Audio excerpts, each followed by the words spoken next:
Well, hello.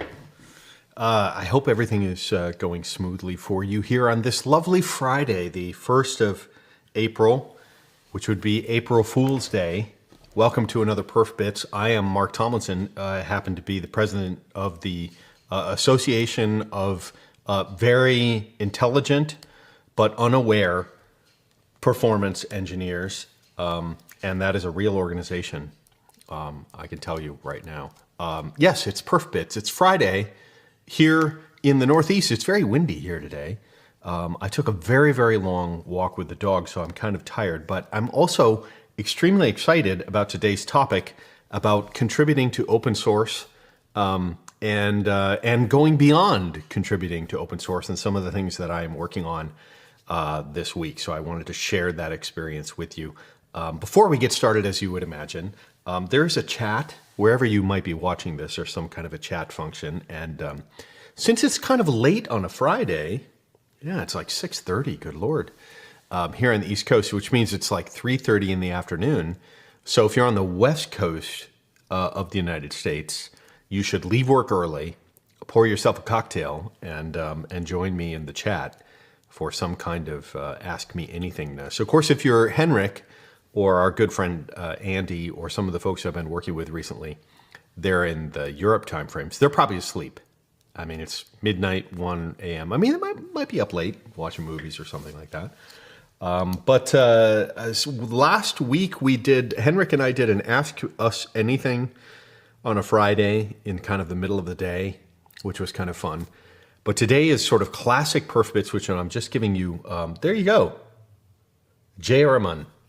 Very bright sunshine, Melbourne, Australia, which means it's probably in the morning, early morning. So great to hear from you. If you have any questions, I'll follow up with them in a little bit after we get going. Of course, with PerfBits, I want to give a shout out to every one of the supporting sponsors of PerfBits. And I need to do some updates because we have new people. Classic supporters of PerfBits would be Tricentis, of course. Tricentis, if you've not checked out everything that's happening in the Tricentis world, it's actually very impressive. Both Neotis and Flood.io, which are longtime supporters of PerfBytes, joined forces to some extent underneath the Tricentis banner. Banner? Is it a banner? Organization, initiative, global federation of performance guru-ness. So please, a shout out and a thank you to them if you are doing cloud-based performance testing. The Flood.io stuff's been around a very long time. If you're a JMeter shop and you're into JMeter or Gatling, you can do some other stuff. But then the Neoload and Neotis is a tremendous organization that Henrik worked on for years. So check out Neotis. And a shout out, of course, to Catchpoint APM. Catchpoint, classic APM, but also like amazing new observability. It's like the catchphrase. All the kids are doing it. So check out Catchpoint APM, particularly around web page test. And Tim and Henry and some other great folks are doing things, integrating web performance. You remember web performance? WebPerf used to be kind of on an island doing its own thing. And they had a whole conference, dedicated to web performance, which is amazing. Steve Souders. Web performance, I think it's great that the industry embraced that and amplified it and did an amazing amount of work. There were some tremendous individuals that brought our awareness in a whole new way to, you can formulate an entire career based on front-end performance as a developer, as a designer, as a web developer. And then you need to integrate that to, oh, wait a minute, some of the scalability issues are dependent on the server side. So we're, coming together much, much more in terms of observability because we're tracing from front end to the back end and traversing remote organizations. So Catchpoint APM, a special thanks to them. And then our good friends, if you need professional services, not just professional services, if you need a punch in the face about maybe your performance game is not so strong and you need a wake-up call, sort of a slap. That's the thing to do this week, apparently, is slapping people if you're trying to wake them up. Not a condoner of violence in any actual harmful way, but sometimes people need to wake up a little bit. Come on. So if you need a wake-up call and you need a supporting system, a partner to do so, check out Ryan Folk and Folk Consulting. It's some really amazing performance engineering folks over at Ryan Folk. There's 2 other new partners in the PerfBytes world who are sponsors and supporters. You'll see some stuff from Abstracta. So Fede and Roger and Sophie, some other great folks at Abstracta. They have a really unique business offering, and then we're going to do some drill downs in terms of Aptim, which is their mobile solution for performance engineering in the mobile world.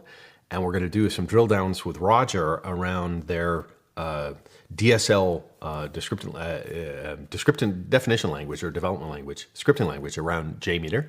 But then I think we should probably talk to Fede about, Abstracta and all the other amazing things they can do. So shout out to those guys. Happy Friday. And then, that Scott Moore guy he's got some hilarious stuff that's coming out. Scott Moore Consulting has made I'll call it just a VIP sponsorship of PerfBytes. Who knows what we're going to end up doing? It's not like a specific kind of special sponsorship of a show or something, but I think we're going to do some collaborations in Scott's world to support. He's supporting us, we'll support him, and I think it's very, very good. So that is pretty cool. So thank you to all the sponsors and supporters, and thank you to the listeners and viewers of everyone in the PerfBytes world. Everyone right now, if you can, go to your social media and look for James Pulley, which would be Perf Pulley on Twitter.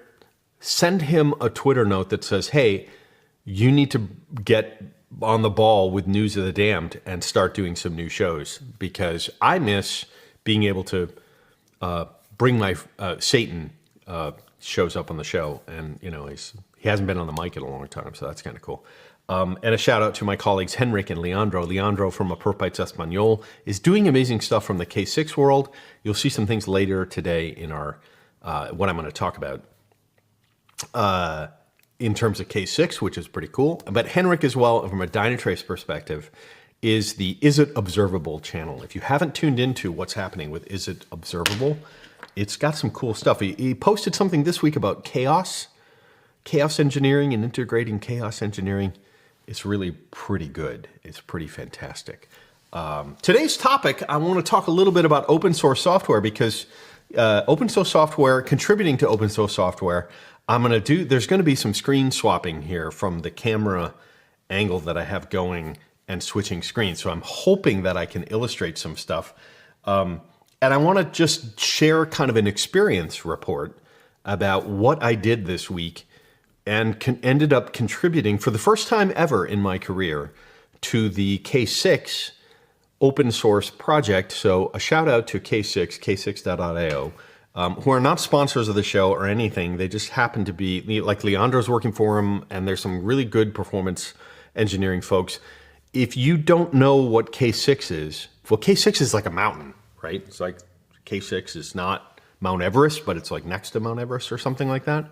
It's Everest adjacent in the mountaineering world.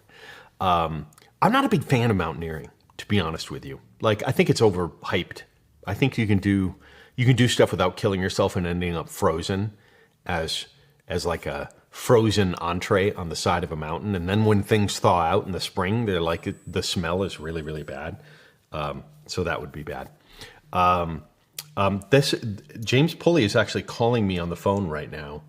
I don't know if I can accept this phone call. Hey, James.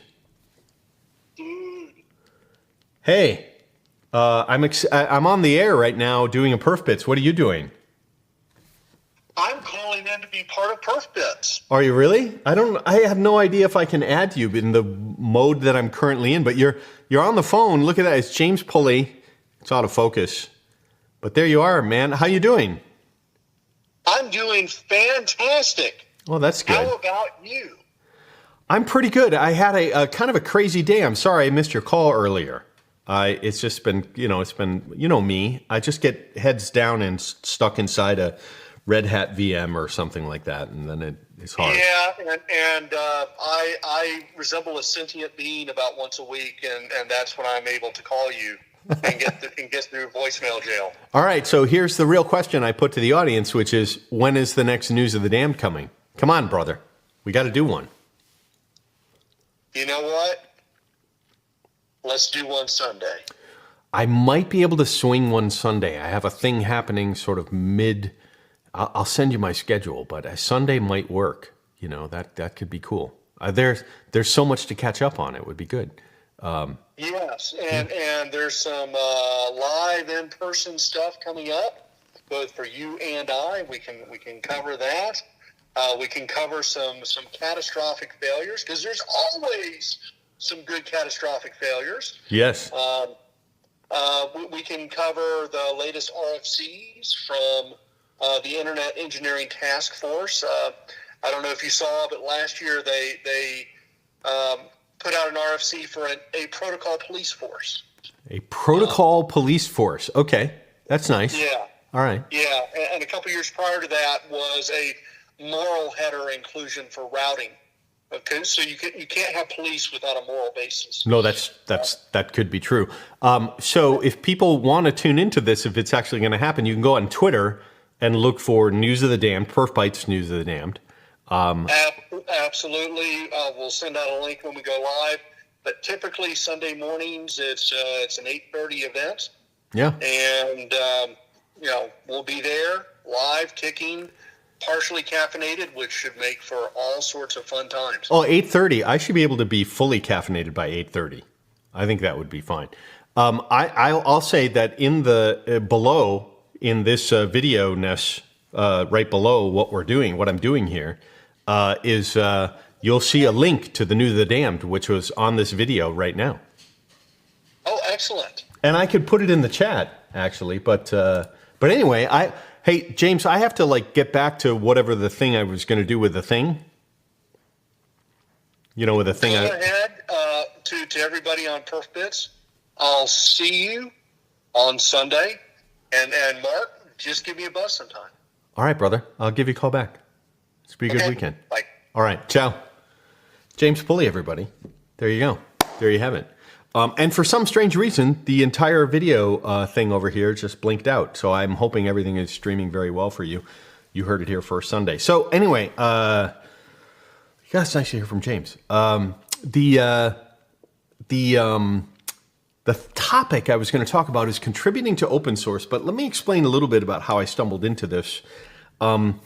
I am a longtime LoadRunner user for many, many years. And in the world of I'll call it closed software, because in the time that I was using LoadRunner, it was written in C.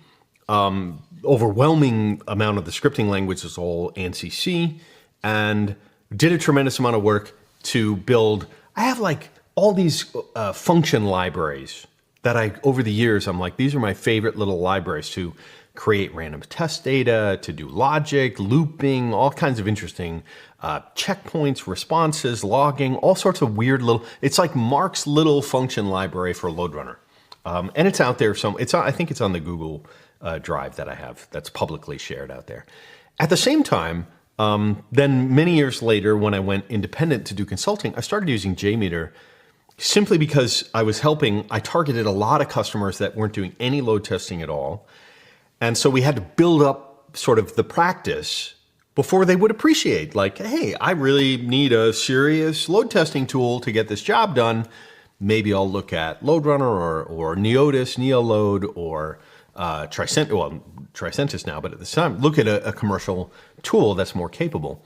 Recently in my current gig, and I have for years at PayPal and other companies, been kind of a roll your own open source Rundeck, Grafana, Influx, JMeter stack. I mean, it's kind of a common thing to mash these tools together, glue up the code with some really, really crappy bash scripting, and then put them out there and use them. And it's actually been a very successful approach. You do have to do jumps through some hoops to figure out how to get JMeter to scale. Thankfully, there's the latest runtimes for Java, which are Java, then we went from Java 8, we went to Java 11. I currently use Java 11 and even more, but really Java 11 is when the G1 garbage collector kind of kicked in, and there was a whole bunch of great contributions from companies like Abstracta, but also BlazeMeter, anyone running JMeter in the cloud kind of solutions. BlazeMeter, Flood.io, contributing things back to JMeter to make it more efficient as an engine And so JMeter benefited, and of course Java benefited, so things can run pretty well. I mean, today I ran a load test that's sort of run deck wrapping JMeter on a single VM running in Hyper-V. Actually running 3 different VMs across 3 different machines, and I'm hitting 400 transactions per second, which is pretty good for a full-on web API with processing extractors, random variables and all that kind of stuff. So anyway, the problem with JMeter, and this is something you'll find with Roger from Abstracta, who's we're gonna do a show together about the JMeter DSL that they're putting together, which is pretty cool. But it's a pain in the butt to try to code and get JMeter scripts to work properly, because that JMX file is like this weird XML with encoding and all that. I mean, it is a pain in the butt. And I showed it recently to my developers because I'm shifting a lot of stuff left in my current work. And so I shifted a bunch of stuff left, and I showed them sort of JMeter code in the raw XML. And let me see if I can get this to work over. Now that's showing you a lovely green screen. And I'm gonna try to get over, here's something you should be able to see, and I'll see if I can get this, just to show you some of the stuff. I don't think there's any proprietary information, but this is an example if I scan through really fast. Like, this is JMeter XML. It's like, what a pain in the butt that is to try to show, and I'm scrolling back and forth kind of crazy just in order to say that. But if I take a look at K6, so K6 by advice from Henrik and other folks who are interested in, who are helping me to look at this kind of stuff, I looked at sort of a K6 script as a happy medium, because my developers and QA folks were like, give me a scripting language that actually works, like something I can actually script. And so this is JavaScript, but I start looking at these different, these different ways of doing stuff, and I'm like, all right, here's all this stuff that I really like doing in the JMeter world. And one of the common things, and now this is JMeter's GUI, and I do some really crazy things, in JMeter. One of the most common things I did, and I did this in LoadRunner, I came up with, you always want to create random test data, but you don't want to have a load generator chew the CPU to do a bunch of random stuff. So if you, rather than building an elaborate function that does lots of randomization, you try to keep it as simple as possible. And the 2 parts to that are, 1, load your source string for characters once, and roll the random number once. So you only want to make those instructions hit the CPU. You don't want to, like, randomly, if I want to choose 40 characters, you don't want to hit the random function 40 times underneath the covers. So there's some really great functions, and JMeter's not so great if you look at the source code, but they have this great function that I use over and over again. And I'm looking down here. There's all sorts of different credentials. There's nothing from production. This is all test data, by the way. There's the random string function that you'll see in there. And let me move away from that. But you'll get the idea that there's this random string function which allowed you to specify the length in JMeter and the number of characters that were built in there. And so if I want to convert that JMeter script into K6, I need a function like that. And the core function that came through, they have a random string function in the K6 utils, but that random function doesn't have the ability to specify. They have like a constant character set. And so what's really interesting is that what I wanted to do is supply my own character set, which is to give it the specifics. So the default character set that was set in there, you'll notice I commented it out in my test piece, was to say, hey, this is lowercase alpha characters. What I'd like to do is give uppercase alpha and numerics. Give me a random string function very similar to the random string function. So I'm like, all right, this is one of the functions that I need to translate and convert all of my JMeter scripts over to K6. And here's the function that I need to do that. And so if I come all the way back over here, and I'm going to try to do this properly. Hang on just a second. Sorry to leave you on the green there. I'm going to go to GitHub. I'm going to go to the Naril. Let's see, go right here to my own repo. And I'm going to go into, let me pull this over so you guys can see it. Oop, that's not right. That's TweetDeck. So if I go into the source code under my own piece, for the utils, if I go in the source code and I go to utils, one of the things I have, here's this great little random string function that's built in here. Yeah, so this is just the normal main function that has length and the char set, right? So what I did is I figured out, with the help of a guy named Tom from K6, who's a former eggplant performance guy, which is another guy before that, is to take random string and give it an actual char set definition as a default, and so let the result equal nothing, and then basically select one random hit for n number of characters. There is a while loop there. So the only thing I'm concerned about is that we're going to have to loop through n number of characters to get that. In other tools, there may be no way to avoid that, but that's fine. It should be as low level as possible so you're not making round trips in the stack to do that. But you get an idea. Here's the char set, the length. And so I thought that was pretty cool. And I'm like, that's great. You know what I should do? I should contribute that back to the K6 utilities. So I did. And that's pretty cool. So if I actually go to Grafana and I go to pull request, guess what I did there? Look, random string with a custom char set. I have successfully made my first submission ever to an open source project. And thank you to K6 and Tom at K6 for helping me to do this. Basically today's lesson on PerfBits is quite simply, don't be afraid to help out the tools that you use, especially if they're open source, even if they're not open source. Back when I was doing load runner stuff, I would submit stuff through pre-sales, through channels, and little did I know, some of those ideas of, hey, I'm going to make a hybrid virtual user with ODBC and web. Hey, I'm going to do this kind of function, whatever. That stuff ends up going all the way back into a guy named Imran, makes it all the way halfway around the world into R&D.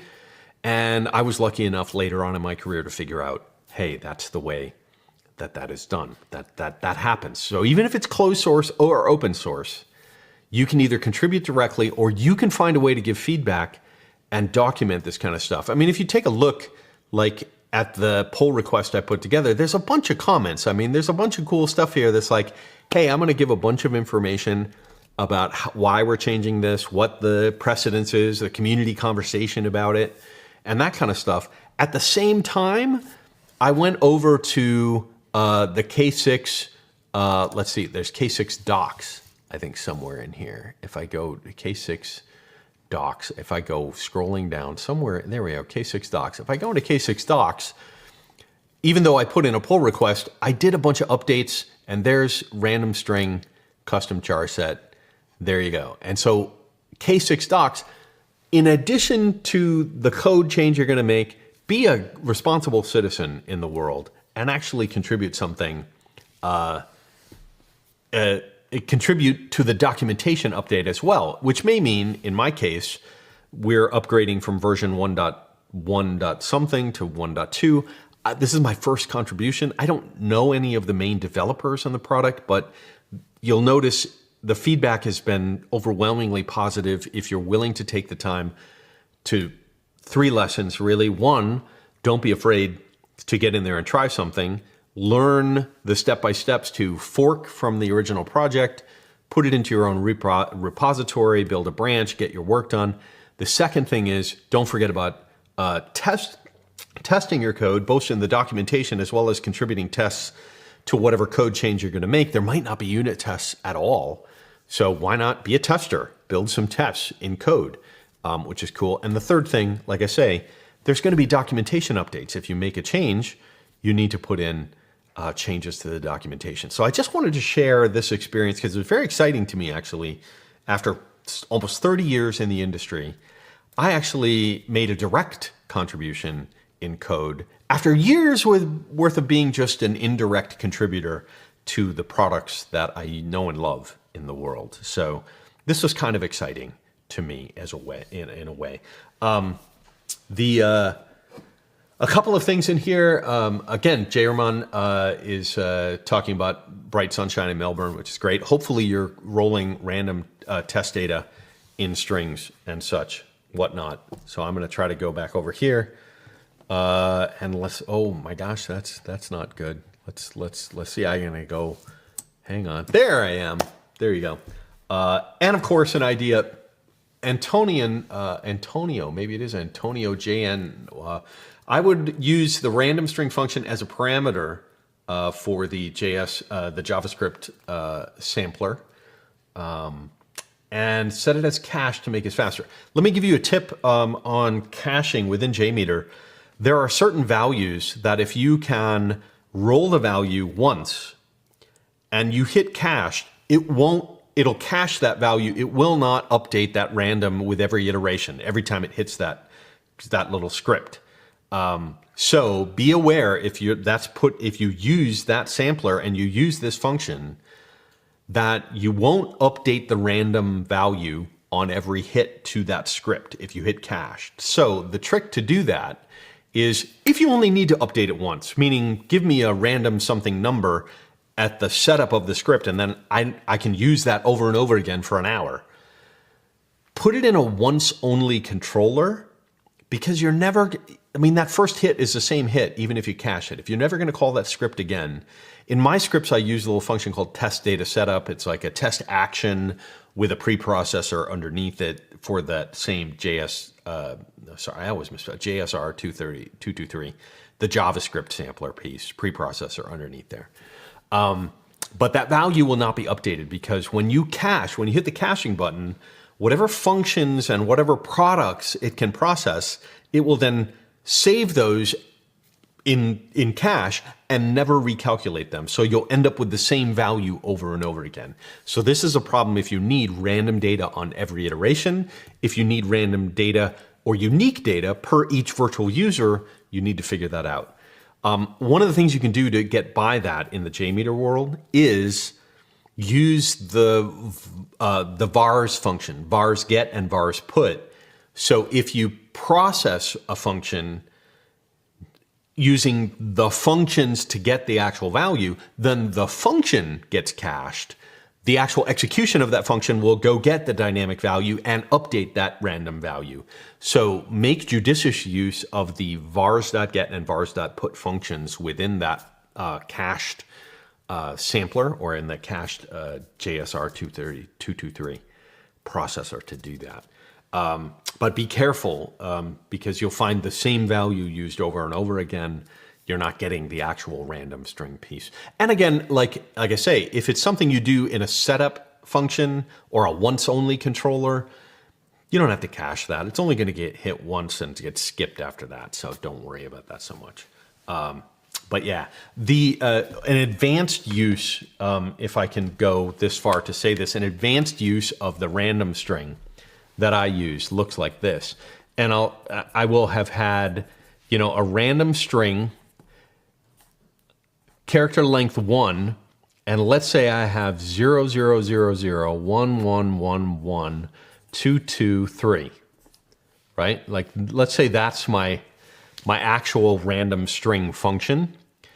I can use that in a switch statement, and like a switch controller even. In a switch statement, whatever that function is, I can use that in a switch statement. Let's say it's, my variable.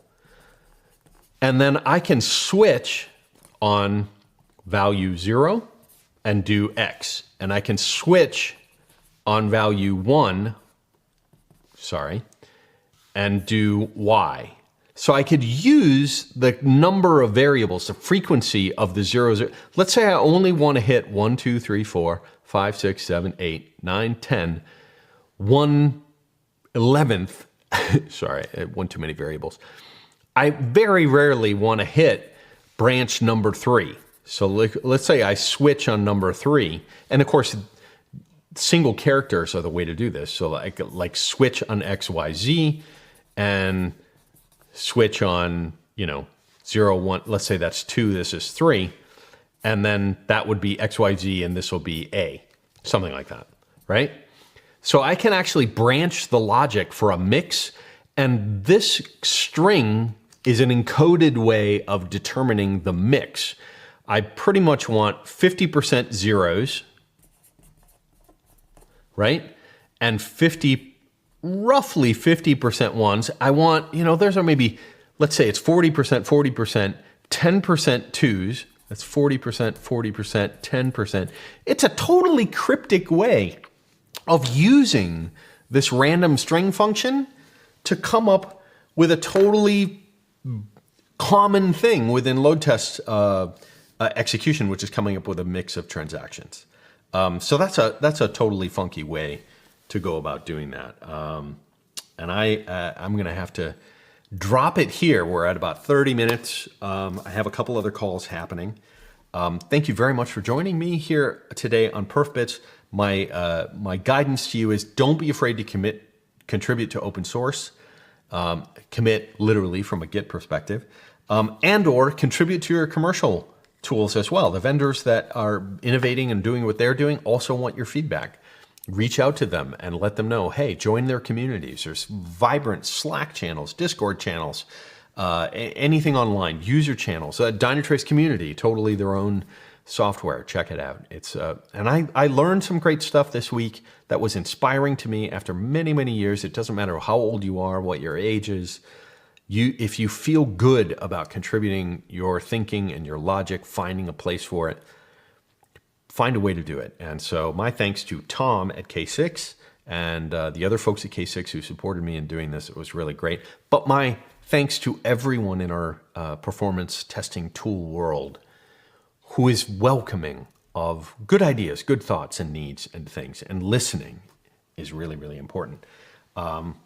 Thanks very much. Have a fantastic week. I'll join you next week. Look for some really interesting and funny stuff coming out of Scott Moore, because I've seen a couple videos that just absolutely blow my mind, which is kind of cool. Anyway, shout out to everyone on the chat here. I'll try to give some information. So thank you. You guys have a great day.